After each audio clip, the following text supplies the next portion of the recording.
Bonjour à toi qui regarde cette vidéo dans laquelle je te partage l'une de mes activités favorites pour me revitaliser et avec des éléments vitalogènes, c'est-à-dire avec la nature. Je jardine. Alors c'est un chemin de vie puisque aujourd'hui, je m'occupe de un tulipier, 4 cerisiers, un abricotier et ensuite je fais pousser des fleurs et des fines herbes que j'utilise après dans mes préparations culinaires et aussi dans des jus verts de chlorophylle, comme la passiflore ici, qui est très bonne pour le système nerveux. Ensuite, il y a j'ai du thym, du romarin, du basilic, de la lavande.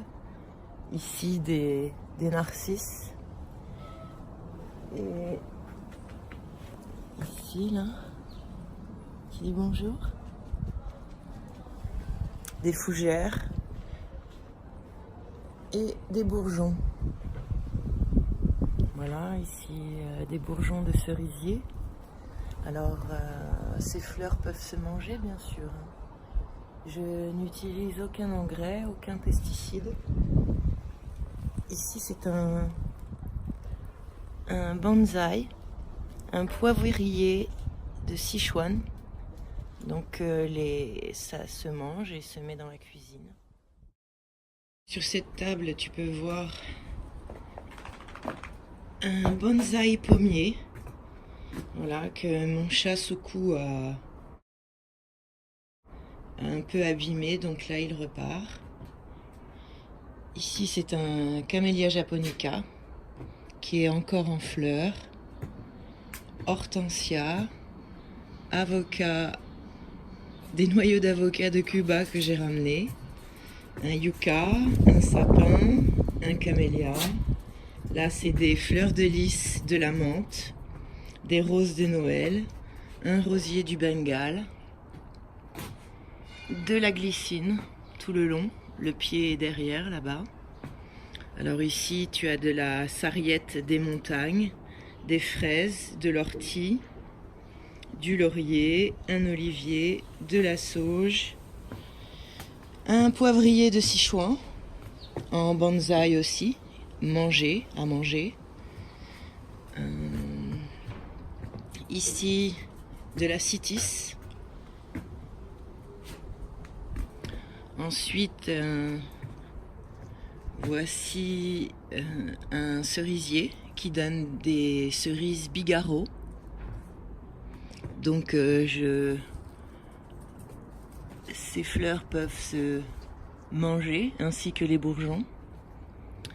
Et il faut savoir que je n'utilise aucun pesticide et aucun engrais à part du compost, éventuellement, si besoin. Voilà ce magnifique cerisier prunus en fleurs. Alors là, il y en a un bien plus haut, magnifique aussi, qui donne des bigarreaux. Et celui-ci est un cerisier prunus merisier, du bambou. Ici, tu as des framboises avec le pied de la glycine qui part des deux côtés, de chaque côté, et de l'autre côté sur le mur qui fait... Voilà. Ici, tu as... le mur fait 10 mètres de haut.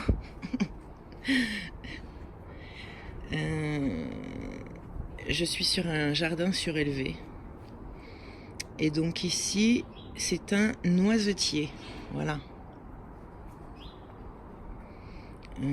Alors là, c'est en train de pousser. C'est un arbuste à fruits rouges.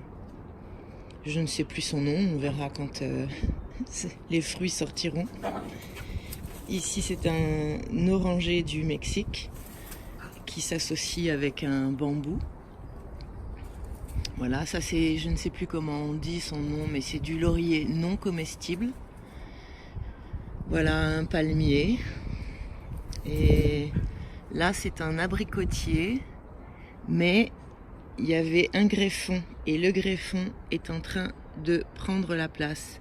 Alors comme je suis permapote, je laisse la nature s'exprimer et je laisse cette végétation en fait pousser, puisque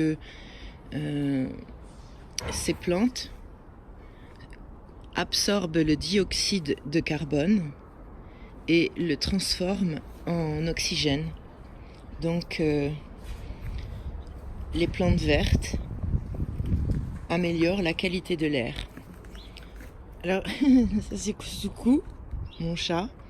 Ça c'est de la passiflore qui a poussé de façon sauvage et que je laisse.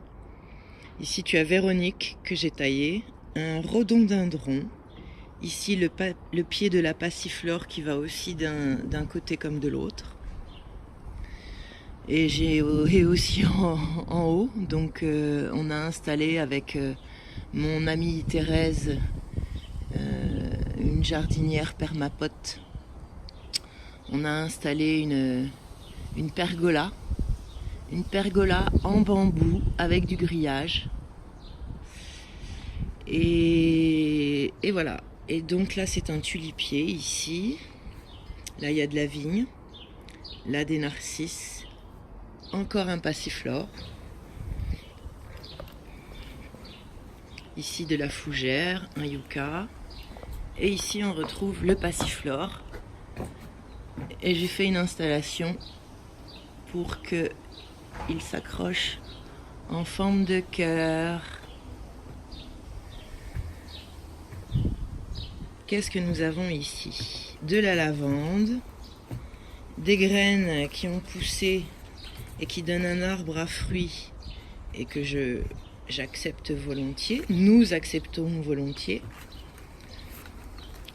Ici de la betterave, voilà, de l'année dernière, parce que les racines étaient encore en terre et toutes les limaces m'ont bouffé les feuilles, mais ça repousse cette année. Ici de l'herbe de blé à partir de graines germées que tu verras dans ton module 4 de ton AHFP, Alive and the Healthy Food Programme. Donc à partir de graines germées de blé, je les ai mis en terre et voilà, ça a donné de l'herbe que je vais utiliser pour faire un jus de chlorophylle. Alors ici j'ai taillé pour aider ici le mûrier à repartir. Donc voilà les tiges et je les ai laissées ici pour que les limaces puissent se réfugier en dessous et bénéficier de l'humidité. Voilà, et vivre en symbiose avec elles. Alors parfois je les délocalise, pardon. Voilà. Mais je ne les tue pas.